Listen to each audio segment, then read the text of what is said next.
આપણે આ કાર્યક્રમને વિધિવત ચાલુ કરીએ એ પહેલા આપણે આપણા તમને બધાને આમ તો મોસ્ટ ઓફ ઇતિહાસ ખબર છે, પણ આજના મારા જેવા યંગ છે એમાં ઘણા બધાને ખ્યાલ નથી. તો હું સ્ટેપ બાય આપણને આગળ આપણો ઇતિહાસ કહેતો જઈશ. આપણો કાર્યક્રમ પૂર્ણ થાય તે દરમિયાન આપણો ઇતિહાસ પણ તમને બધાને ખ્યાલ આવી જશે કે આપણે મૂળ શું હતા, કેવી રીતે આપણે સ્થળાંતર કર્યું અને આપણે ભાવનગરમાં મૂળ આવીને સ્થિત થયા. એવી એક આપણી શું યશોગાથા છે આ પણ તમને વિગતવાર સમજાવીશ. તો ઈસવીસન 2180 ની વાત છે. હવે છે ને આપણે બધા ભેગા થતા હોય એટલે વાતોચીતો થાય, પણ આજનો કાર્યક્રમ ખૂબ રોચક છે, ખૂબ જ જાણવા જેવો માણવા જેવો છે. અને તમે બધા તમારો અમૂલ્ય સમય અહીંયા ફાળવીને આવ્યા છો એટલે વાતો છે ને જમતી વખતે બધા કરી લઈશું.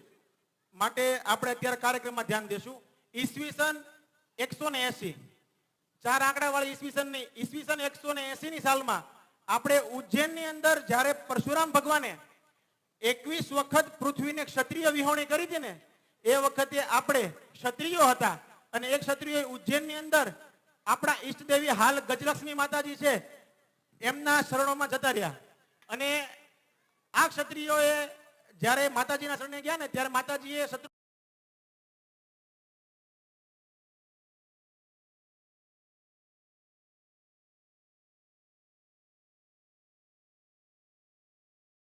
આ કોઈ ક્ષત્રિયો નથી. અને આવી રીતે માતાજીની વાત માની અને પરશુરામજી એ મંદિરને છોડીને જતા રહ્યા.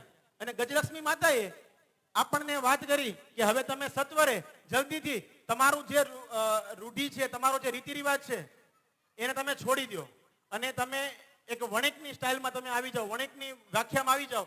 તો આપણે વણિક સુધી પહોંચ્યા છીએ. હું વચ્ચે કોકને ઊભા કરીને પૂછી પણ શકું કે આપણે ક્યાં પહોંચ્યા હતા. એટલે સ્વતંત્રપણે મારી વાર્તામાં તમારે ધ્યાન દેવાનું છે.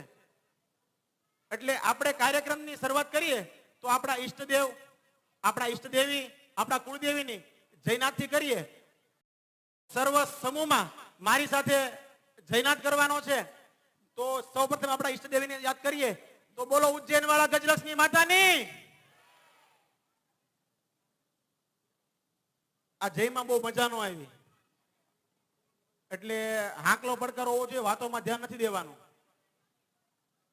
અને ભાવનગર મૂળ આપણો સમાજ વસે છે અને એનો હાંકલો મોળો ન હોય એટલે ખાસ મારી વાતમાં ધ્યાન દેવાનું છે. આપણે મળીએ છીએ અને મળતા રહેશું, પણ આ આજ અગત્યનો દિવસ છે.